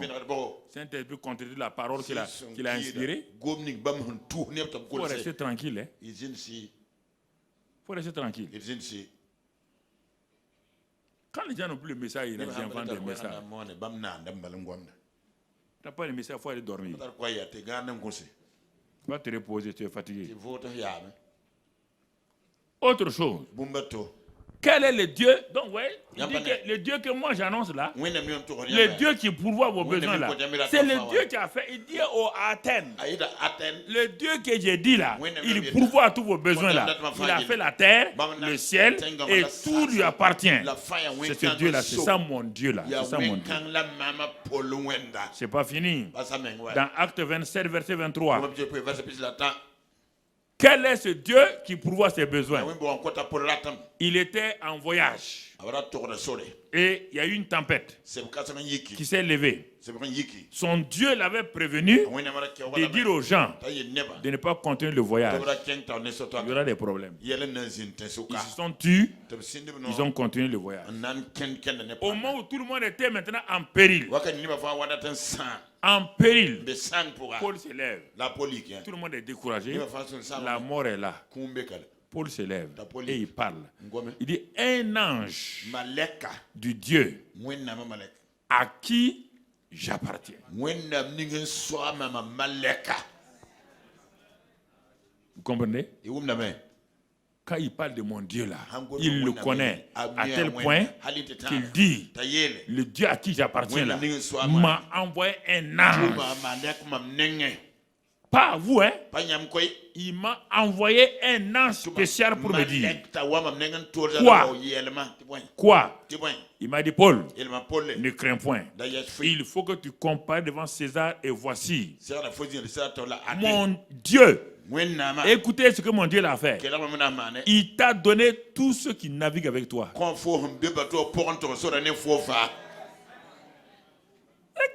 l'assurance. Vous m'appartenez, vous tous. Si je dis non maintenant, c'est la mort pour vous tous. C'est ça. C'est ce Dieu qu'on vous dit de connaître. C'est ce Dieu-là qui pourvoit. Il va pourvoir à quel besoin ici? Il va pourvoir aux besoins du salut. Il pourvoit à tous nos besoins. Le besoin c'était quoi? Le besoin était de faire quoi? Est-ce qu'il va pourvoir, oui ou non? Il va pourvoir. Il va pourvoir.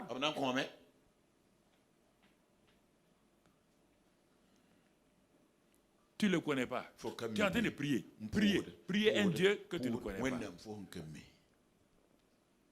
C'est pourquoi tu cries sur lui.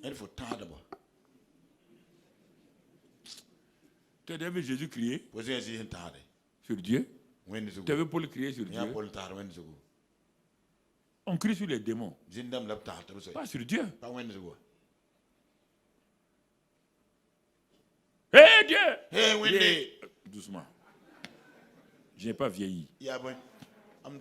Mes oreilles sont bonnes. Que veux-tu? Ah bon? Tu m'as entendu? Oui. Il dit même avant que tu n'ouvres ta bouche, j'ai entendu. Si vous connaissez ça là, même avant d'ouvrir ta bouche, j'ai déjà entendu. Après, connaissez votre Dieu. Hein? C'est pas... Hein? Apprends à le connaître. Apprenez à le connaître. Quand nous sommes en public comme ça, on prie, oh, c'est normal. On est nombreux, on prie comme ça. Mais quand tu es seul là, n'écris pas. Quand nous sommes en public là, on fait prier, parfois on attaque, c'est contre Satan. Là on enlève, on fait tout. Mais quand tu es seul, tu es avec lui, il a dit ton père est là dans le lieu secret. Parle-lui doucement. Parle-lui doucement. Il te connaît, tu le connais. Parle-lui doucement. C'est pas. Hein? Tu ne peux pas le dire je veux t'aimer. Non, je veux t'aimer. Les gens ne disent pas j'aime Dieu, ils disent je veux t'aimer. J'entends ça tout le temps dans les prières. Seigneur, nous voulons t'aimer.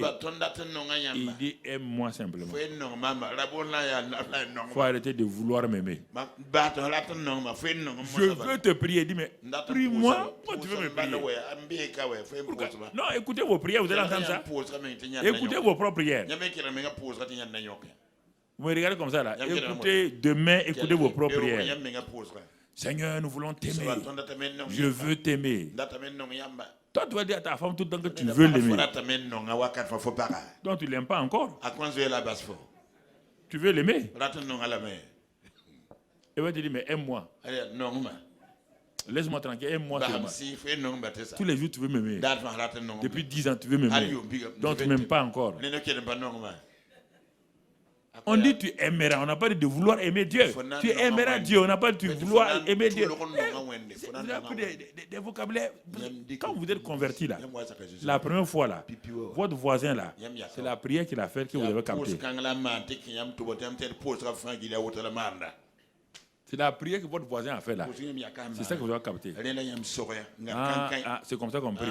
Seigneur, je veux t'aimer. Donc toi, tu as capté ça. Toi, tu envoies ça à ton fils spirituel. Elle aussi l'a envoyé à quelqu'un. Et maintenant, il y a toute une église qui parle. Tout le monde dit, on veut aimer Dieu. Dieu dit, aimez-moi, laissez-moi tranquille. C'est ça. Le Dieu à qui j'appartiens. J'appartiens. Il dit à quoi de ça? Comme je lui appartiens, il vous a confié à moi. Il vous a confié à moi.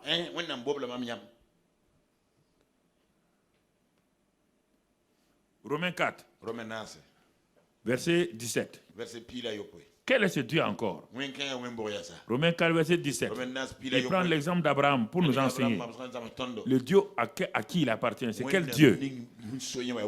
Il dit c'est le Dieu qui a dit je t'ai établi père d'un grand nom. C'est le Dieu qui établit les gens.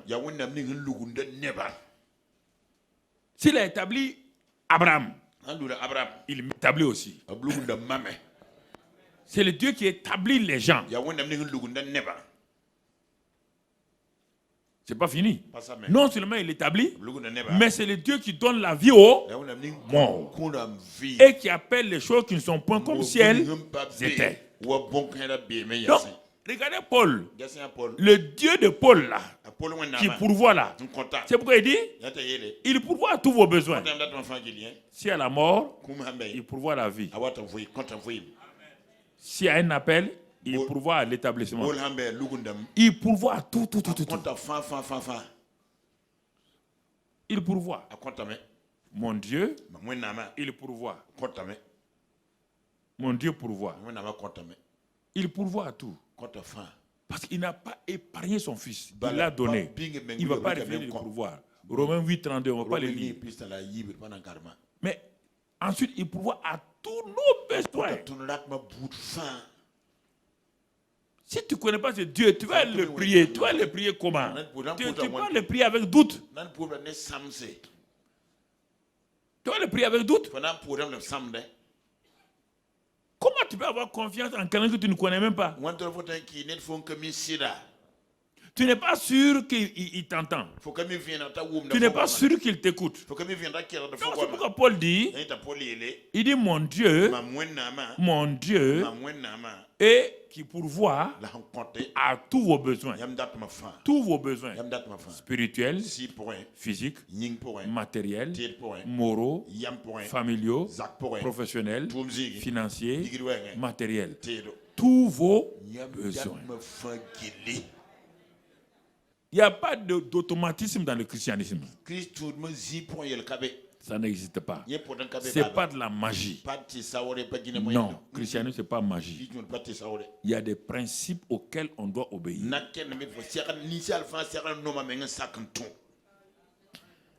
Ce n'est pas un distributeur de billets. Tous nos besoins. Et puis il le fait selon sa richesse. Selon ça. Sa richesse est en Christ. Sa richesse n'est pas au hasard. Il a mis toute sa richesse en qui? En Christ. Dès le jour où Christ a été rempli du Saint-Esprit, le Père lui a dit, il dit, tu es mon fils bien-aimé, en qui j'ai mis quoi? Tout. Donc, va chercher qu'est-ce qu'il a mis en Christ. Si tu vois ce qu'il a mis en Christ là, et tu vas voir que par rapport à tes besoins là, il n'y a pas de problème. Dieu a déjà résolu ton problème. Il a mis tout ce dont tu as besoin en Christ. Colossiens 2, versets 2 et 3. Il dit Christ. C'est Dieu révélé. Hein? En qui Dieu a mis quoi? Toutes les richesses, sa sagesse, tout. Dieu a mis tout en lui. Colossiens 2, versets 2 à 3. Dieu a tout mis en lui. Il a tout mis en lui. C'est quoi Paul dit? Il pourvoit tes besoins selon sa richesse avec gloire en Christ.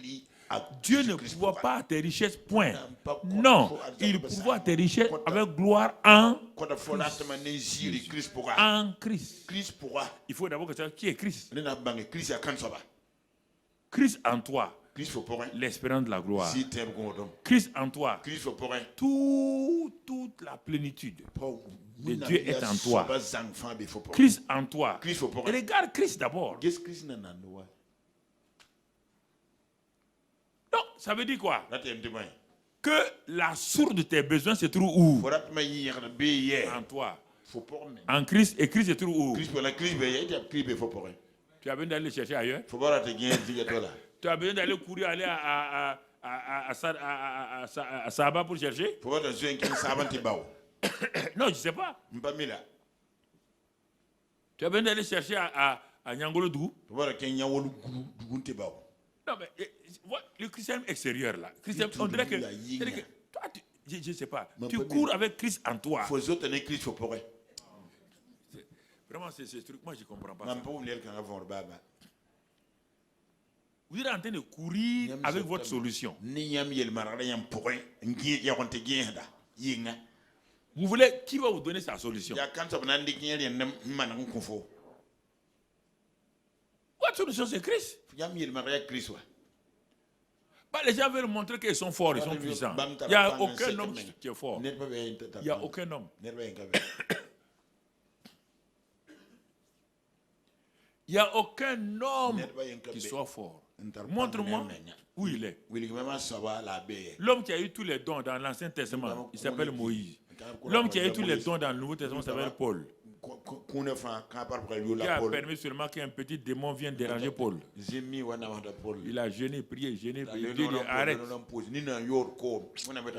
Il dit toi qui chasses les démons là, et ces petits démons là, tu ne peux même pas les chasser.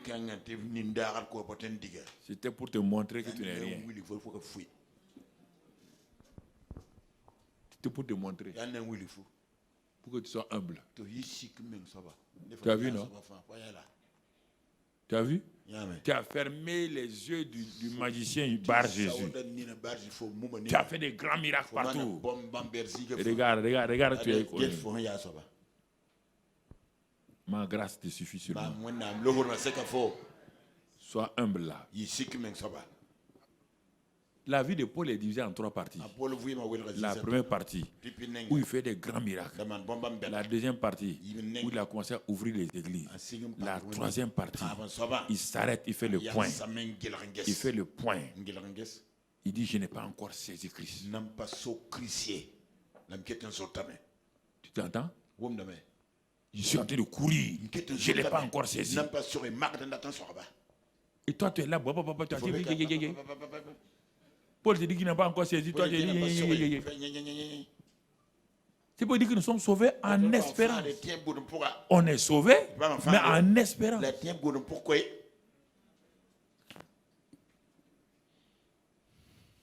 Ça, c'est ça. Dans Philippiens, il dit ça. Car je veux connaître quoi? La puissance de sa résurrection. Et communier avec les souffrances. Ah, il y a ça dans les chrétiens, oui. Mais quand il parle maintenant à Timothée, quand il a fini avec les Philippiens, il rentre dans la dernière phase. Il est âgé maintenant. Il est expérimenté. Il dit à Timothée, j'ai combattu le bon combat. J'ai achevé. Et la couronne m'est réservée. Vous croyez qu'on donne le couronne là comme ça? Dans l'Apocalypse, tu as vu quoi? C'est celui qui a vaincu. C'est celui qui a vaincu. Dans Actes des Apôtres, dans l'Épître aux Éphésiens, l'église d'Éphèse était numéro 1. Dans Apocalypse, Dieu le prévient. L'église d'Éphèse, il dit, tu as perdu ton premier amour. Tu es tombé, tu es rétrograde. Une bonne église qui a bien commencé, qui était formidable. On voit vers la fin, elle est tombée. Dieu dit, reprends. Sinon, je vais te retirer. Retirer. On dit celui qui vaincra. On parle des vainqueurs.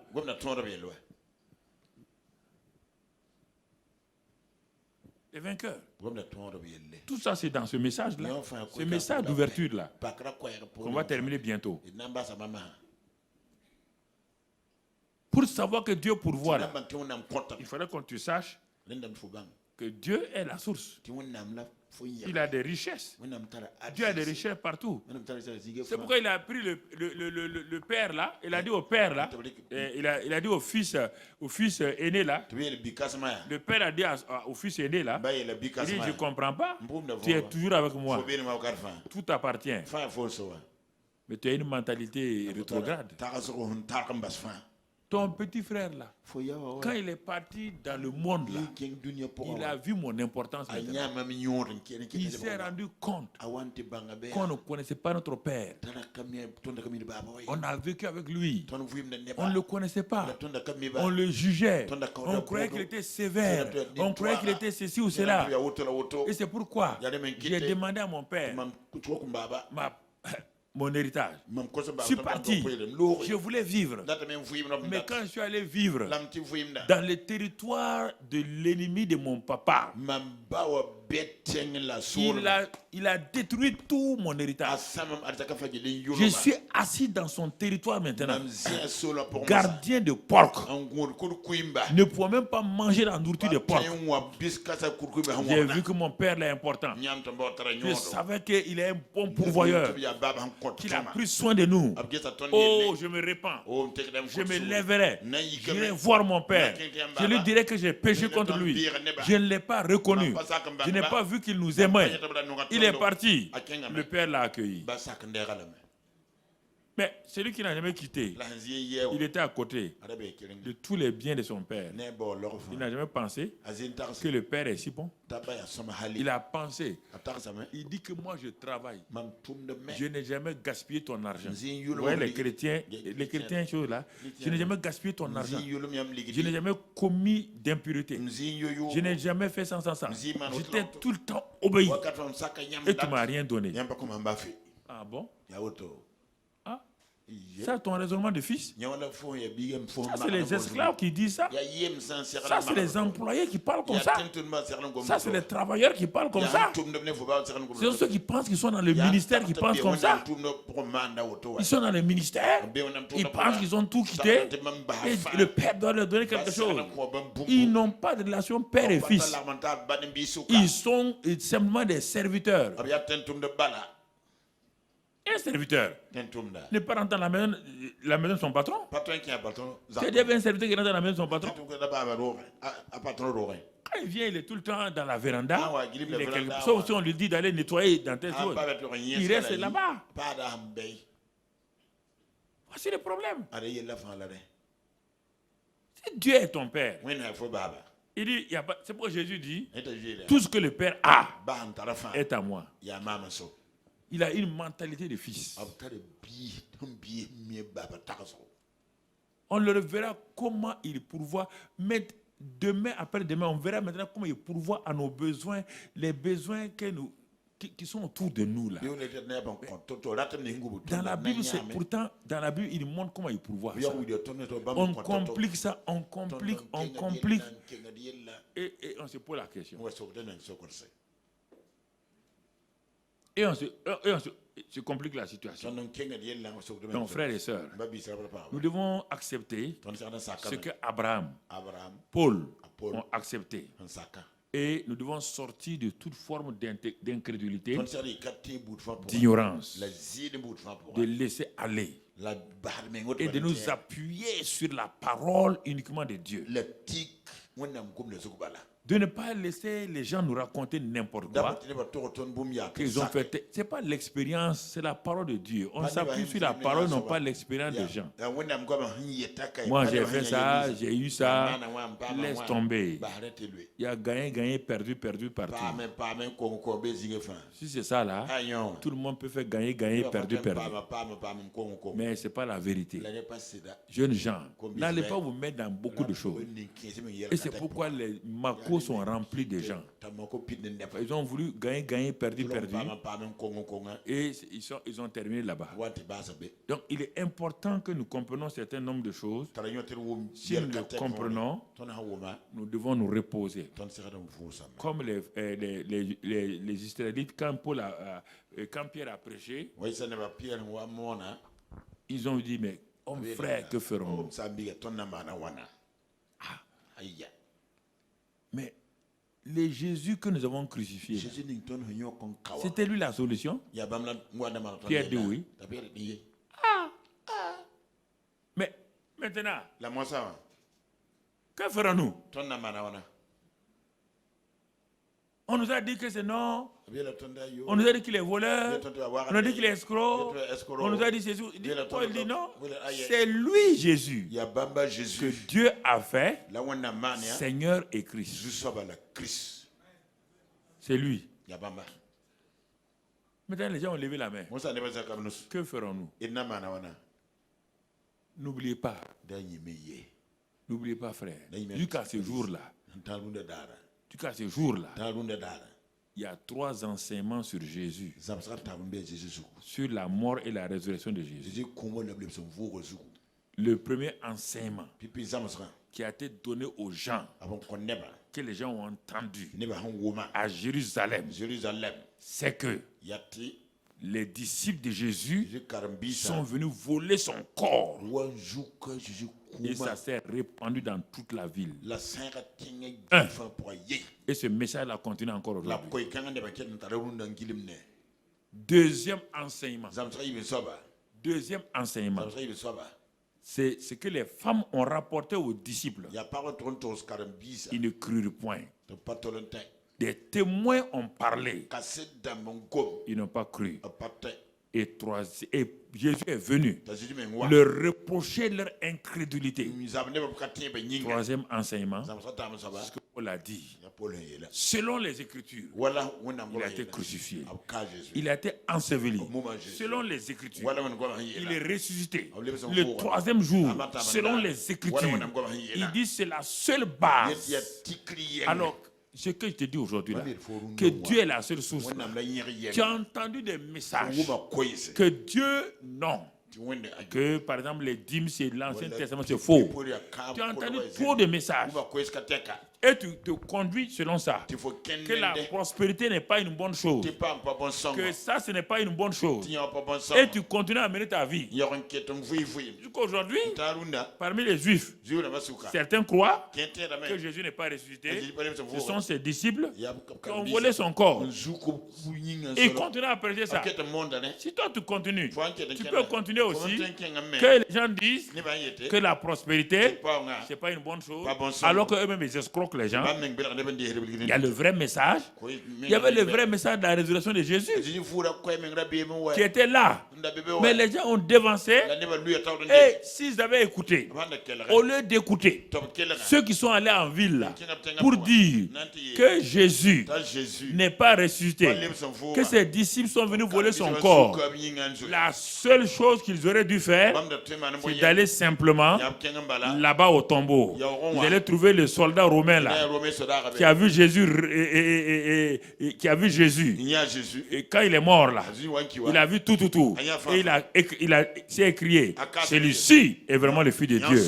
S'ils avaient demandé à ce gars-là, ils allaient dire non, Jésus là c'est vraiment le Fils de Dieu. Mais les gens aiment écouter les hontes. Tel pasteur a dit, pendant ces 3 jours-là, c'est ça qu'on va voir. Ou tu écoutes ce que je te dis, ou tu continues avec ton ancienne chose. Les gens vont te dire en ville, oh, c'est pas vrai. C'est bon, il n'y a pas de problème. Tu es libre, hein? Tu vas continuer avec ça. Jésus est ressuscité. Il y a des gens qui disent qu'il n'est pas ressuscité. On a volé son corps. Mais les disciples se sont repentis.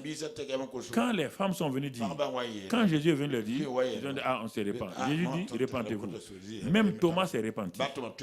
Et Paul a dit, il est le seul, sans avoir vu la résurrection, sans avoir vu la crucifixion, il a cru selon les Écritures. Donc, ce que je vais t'enseigner cette semaine-là, c'est selon ça. C'est à toi de choisir. Et si tu veux croire ce que les gens ont vécu, ont expérimenté, ou tu veux croire selon ce qui est écrit, tu choisiras. Je ne m'intéresse pas. Si des gens critiquent, si des gens parlent, ce qui m'intéresse, c'est la parole. Puisqu'il ne peut pas démontrer par la parole. Il ne peut pas démontrer. Alors, si tu veux sortir des difficultés que tu as, écoute-moi. Comment il a aidé tous ces hommes-là.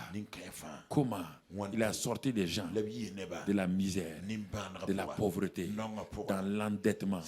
Comment il a sorti des gens du contrôle des démons. Je vais te parler de tout cela. Dieu voulant, demain matin, demain soir, jeudi matin, jeudi soir. Ces 5 messages, c'est pas suffisant. Les 4 messages, c'est pas suffisant. Mais Dieu va m'aider pour que tu vois ça. Que les problèmes dans lesquels tu es. Aujourd'hui, j'ai voulu te mettre la base. Mais demain et après-demain, on va aller dans la pratique. Selon tes problèmes. Comment Dieu m'a aidé. Tout ce ministère qui est là, il y a des choses que je ne vous ai jamais dites encore. Pourquoi ce ministère-là, quelles que soient les difficultés, pourquoi je m'appuie sur Dieu? Pourquoi je ne cours pas à gauche, à droite? C'est ça. Et les Écritures. C'est ça que Dieu m'a enseigné.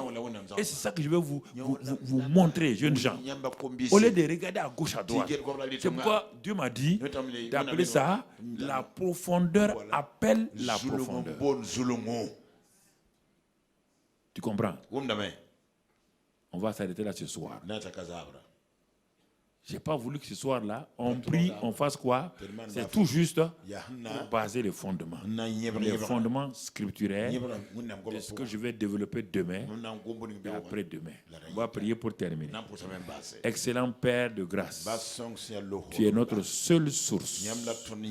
Nous avons cherché à travers des hommes et des femmes comme notre source. Mais nous réalisons que nous sommes trompés. Nous avons confondu moyens et sources. Nous avons cru que nos moyens là sont nos sources. Nous avons cru que notre salaire c'est notre source. Nous avons cru que notre entreprise c'est notre source. Nous avons cru que nos parents sont nos sources. Alors que ce ne sont que des moyens. C'est toi seul la seule source. C'est pourquoi, Père, je te prie ce soir que quand ils vont partir chez eux, tu continues à leur parler, qu'ils réalisent eux-mêmes qu'il n'y a que Dieu la seule source.